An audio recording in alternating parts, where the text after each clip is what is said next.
هرچند زمان کردی زمان دایکیه له هرم کردستان له حتان حال زانینگه و پیمانگه هن تایبتین هرم کردستان وکی پتوی و گرنگ به زمان کردی ندایا و دنه ها دا وزارت خواندنا بلند لجنه اک پیکینایا جبوه اکی وانه از زمان کردی له همو زانینگه و پیمانگه هن تایبت دا به خواندن و جلای خو و سروک لجنه دانانا پروگرام زمان کردی دبیجید اف پروژه اکی نتویه خەڵکێکی زۆر قوتابیان خوێندکاران بیانی هاتوونە تورکمان هەیە هی فارسمان هەیە یاخودن خەڵکی ئەزنەبیش هەیە بۆیە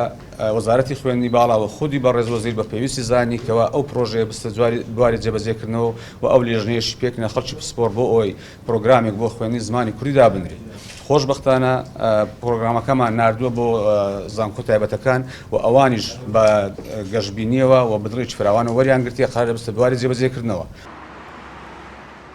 دەستپێکە خواندنە قوتابخانەی کوردستانê zimanê Kurdî dihê xwandin lê li çendîn zanîngeh û peymangehên taybet bilawazî an jî zimanê Kurdî bi ek carî nihê xwandin û yarîderê serokê kulîja taybet dibêjît di hemû welatên cîhanê da demê li kulîjeka wan bixwînî divê ekem car zimanê wan bizanî.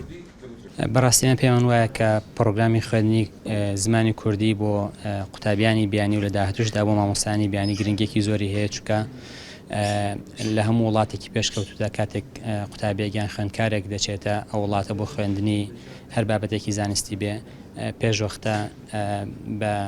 خولێکی ڕاهێنانی زمانی ئەو وڵاتە تێدەپەڕێنێت تا بتوانێت لە ڕێگەی فێربوونی زمانەوە ئاشنای کولتوری ئەو وڵاتە بدێ. Di welatên cîhanê de li hemû zanîngehên wan da giringiyeka here zor bi zimanê dayîkê didin lê li Herêma Kurdistanê niha ev projeya dike vekarî. Eyas Abdullah NRT Hewlêr